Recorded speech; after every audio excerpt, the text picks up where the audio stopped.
Kisah kelahiran Nabi Muhammad Shallallahu Alaihi Wasallam.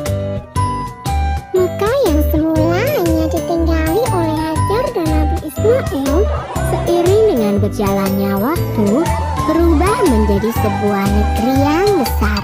Berkat doa Nabi Ibrahim, negeri itu sungguh mendapatkan berkah dari Allah.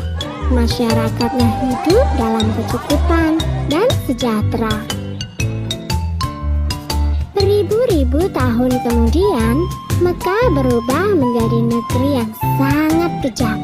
Sebagian besar masyarakatnya mulai melupakan ajaran agama yang benar dan berganti menyembah berhala-berhala yang mereka ciptakan sendiri. Di antaranya adalah Saman, Watan, Nusyun, dan masih banyak lainnya. Semua itu adalah Tuhan yang mereka ciptakan dari batu, kayu, ataupun logam. Bukan hanya Tuhan mereka saja yang berubah, sifat dan perilaku masyarakatnya pun juga berubah. Kaum Quraisy yang secara turun-menurun menguasai Mekah dan Ka'bah mulai membentuk kelompok masing-masing. Mereka sangat berkuasa dan kaya raya. Namun kekayaan itu mereka dapatkan dengan cara yang tidak halal, merampok, memeras rakyat kecil, berjudi, curang dalam berdagang, dan perbudakan yang sangat kejam. Kaum Quraisy menganggap harta adalah segalanya. Bagi yang memiliki harta paling banyak, dialah yang akan menjadi pemimpin. Demi mencapai kehormatan dan kedudukan, mereka menghalalkan segala cara. Karena itu pula, mereka seringkali terlibat dalam perselisihan dan kadang-kadang menimbulkan perang antar saudara.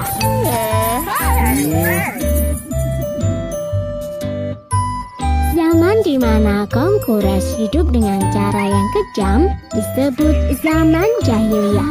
Pada zaman itu, ada seorang wanita soleh bernama Aminah.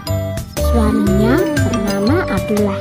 Pada saat Aminah mengandung, sang suami jatuh sakit dan akhirnya pun meninggal dunia. Aminah merasa sangat sedih karena harus hidup sendirian. Pada suatu malam, ia bermimpi melihat bulan jatuh ke pangkuannya. Menurut ahli tafsir mimpi, kelak anak yang dikandung oleh Aminah akan menjadi orang yang dihormati. Mekah dan Ka'bah semakin ramai dan berkembang. Orang dari segala penjuru selalu berkunjung ke Mekah untuk beribadah dan juga berdagang. Kemajuan Mekah membuat Abraha, seorang gubernur di Yaman, merasa kesal.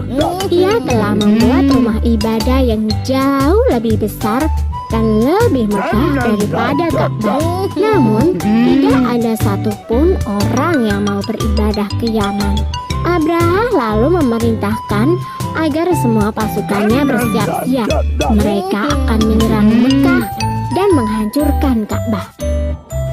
Abraha dan pasukan bergajahnya menyerbu Mekah dengan penuh kesombongan. Ketika ia akan menghancurkan Ka'bah, tiba-tiba datang ribuan burung ababil. Burung-burung itu membawa batu-batu berapi dari neraka. Kemudian batu-batu itu dilemparkan ke arah pasukan gajah Abraha. Dalam sekejap mata, pasukan Abraha berhasil dikalahkan dan Ka'bah pun dapat diselamatkan. Tahun itu kemudian disebut dengan Tahun Gajah. Pada Tahun Gajah itu pula, Aminah melahirkan putranya. Ia memberikan nama Muhammad, sebuah nama yang tidak lazim untuk anak-anak kaum Quraisy. Dialah Nabi Muhammad, nabi terakhir yang diutus oleh Allah. Ia dilahirkan pada hari Senin, 12 Rabiul Awal, Tahun Gajah.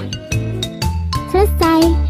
Sumber dalam Al-Quran terdapat dalam surat Al-Fil ayat 1-5 yang artinya, apakah kamu tidak memperhatikan bagaimana Tuhanmu telah bertindak terhadap tentara bergajah? Bukankah dia telah menjadikan tipu daya mereka untuk menghancurkan Ka'bah itu sia-sia?